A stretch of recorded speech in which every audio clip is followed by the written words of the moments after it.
that's really what the role of value stream mapping is. It is a tool to help you learn in real time, today, anytime you're frustrated. You can get out a stopwatch and measure what is going on and get some information. So it's meant to map materials and information required to bring a product or service to a consumer. So this is the way I think about it. You can map three things. You can map the producer, the person.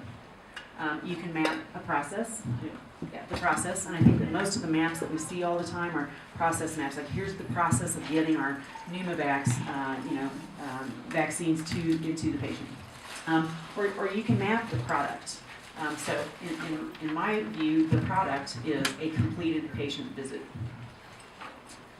So why might you want to use this? Certainly it's a way to restructure roles without getting into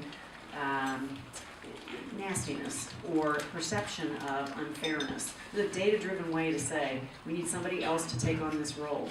We've measured it.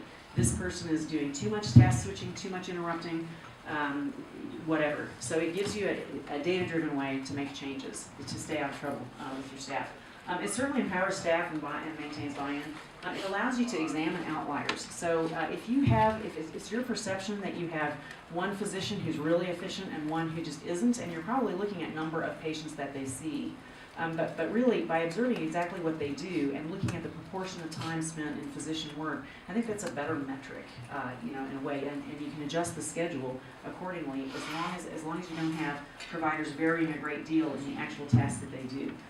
You can protect key activities and reduce task switching and get these aha insights. So the main purpose, I think of this as an outcome measure. So it's a great way to get everybody to agreement. If you are having difficulty getting people to embrace change, everybody can kind of agree, yeah, we ought to not have our patients waiting around here a long time.